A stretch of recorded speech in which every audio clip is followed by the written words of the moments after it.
Nakon što smo napokon posadili naše biljke u vrt, mislili smo da ćemo sada samo pratiti njihov razvoj, ponekad zalijevati i to je to.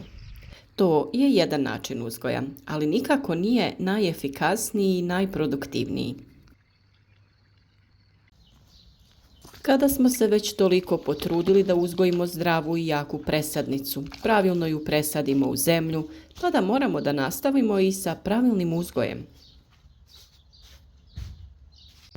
Kako bi imali jake, zdrave i plodonosne biljke koje će davati zdrave i krupne plodove, potrebno je odraditi jedan bitan posao, a to je uklanjanje zaperaka. Čim paradajz dostigne visinu dovoljnu za vezanje, počinje rast zaperaka, a u nekim slučajevima čak i ranije. Zaperci su mali izdanci koji se pojavljuju na mjestu odvajanja lista od stabljike. Slikovito rečeno, to su bočni izdanci koji se pojavljuju u pazuhu listova paradajza. Oni mogu narasti do u nedogled i potpuno preuzeti kontrolu nad centralnom stabljikom. Zaperke je najbolje uklanjati čim se uoče, odnosno dok su mali. Oni se lako kidaju, a možete ih ukloniti rukom, oštrim nožem ili makazama. Samo pazite da ne oštetite stablo. To bi trebalo da radite na svakih 3 do 5 dana. Imajte na umu da zaperci vrlo brzo i konstantno rastu. Upravo zato je potrebno ovaj dio posla obavljati redovno. Iako ste sa jednog mjesta već uklonili zaperak, to ne znači da on neće ponovno niknuti na tom istom mjestu. Ukoliko se ne uklanjaju, od stabljike paradajza naprave žbun sa mnogo malih grana, od kojih svaka ima svoje plodove. Mnogi vrtlari ne zakidaju zaperke, vjerujući da će ukoliko ostave veliku količinu bočnih izdanaka dobiti i više plodova, ili da oni jednostavno neće smetati biljci ako i ostanu na njoj.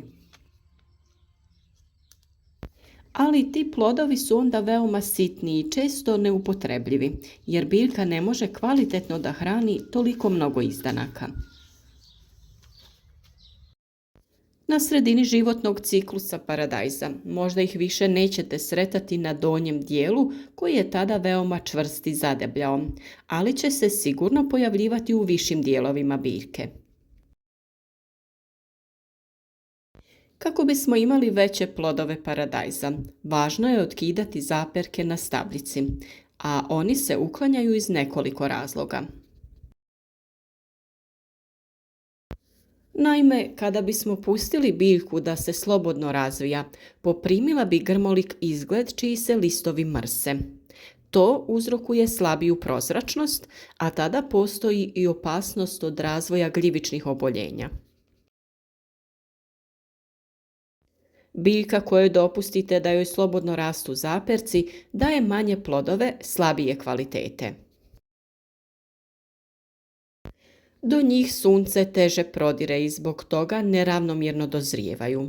Također, biljka ne može kvalitetno hraniti toliko malih izdanaka. Da bi se spriječilo da do toga dođe, zaperci se otkidaju dok su još uvijek mali, to jest ne veći od 5 do 8 cm, i to najmanje jednom sedmično. Svakako ih treba otkinuti prije nego što se na njemu nije razvio cvijet. Ako vam je neki zaperak promaknuo i narastao, više ga nemojte trgati, nego mu samo otkinite vrh. Na taj ćete način spriječiti njegov daljnji razvoj. Trganje velikih zaperaka ostavlja veće otvorene rane na stabljici, te su one onda podložnije razvoju bolesti. Prilikom obavljanja ovog dijela posla možete također da odstranite sve donje listove koji su u doticaju sa zemljom, jer će oni najprije nastradati i požutjeti. Nijedan list ne bi smio biti u dodiru sa tlom ili malčfolijom. Na taj način ćete spriječiti rani razvoj bolesti. Laganim pokretom u stranu otkinite stare listove kao i zaperke. Na taj način ćete načiniti najmanje štete na stabiljci biljke. Ostale listove nemojte dirati jer postoji vrijeme kada se taj posao treba obaviti i o tome ćemo posebno govoriti.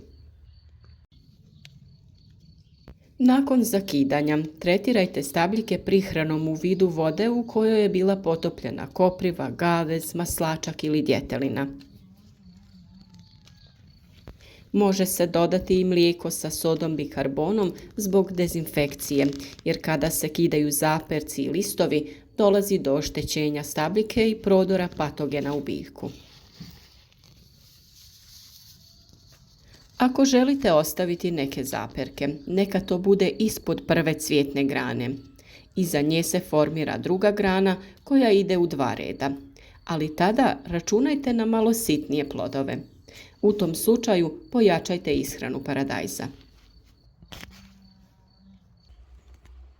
Veće zaperke dužine od 8 do 10 cm nemojte bacati. Sa donjeg dijela uklonite listove i ostavite samo one pri vrhu. Posadite ih u vlažnu zemlju ili stavite u čašu sa vodom kako bi pustili korijenje i nakon toga ih posadite. Zbog boljeg ožiljavanja možete ih umočiti u neki od prirodnih biostimulatora poput čaja od vrbe. Zanimljivo je da će posađeni zaperci bolje napredovati i ranije dati rod nego oni izrasli iz sjemena. Možete ih posaditi u vrt ili u neku posudu. Odrađivanjem ovog postupka uveliko ćete rasteretiti biljku i omogućiti joj bolji rast i razvoj. Biljka će svu dostupnu vodu i hranjiva trošiti na razvoj plodova na rodnim granama, a ne na razvoj zaperaka i dodatnih bočnih grana. S druge strane, na niskim sortama paradajza prisutni su zaperci, ali oni ne utječu na proizvodnju, pa se skidaju samo ispod prve rodne grane radi bolje prozračnosti same biljke.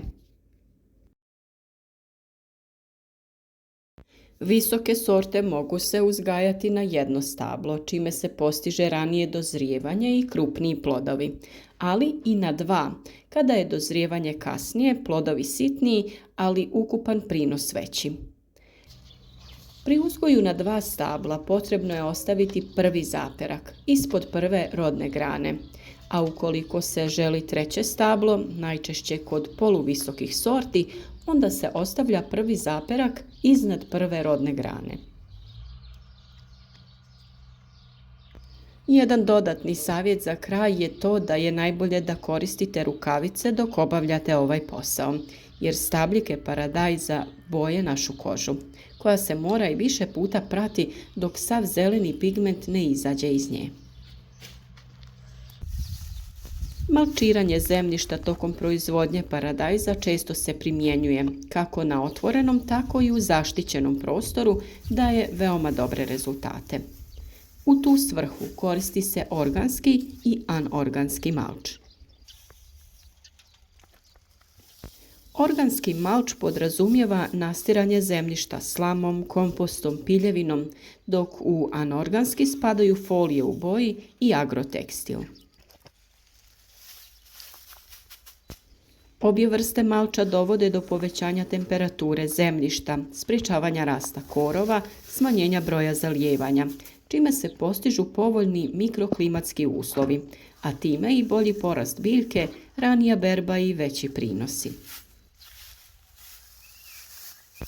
O temi malčiranja imate poseban video o vrstama malča te svim prednostima ovakvog načina uzgoja biljaka.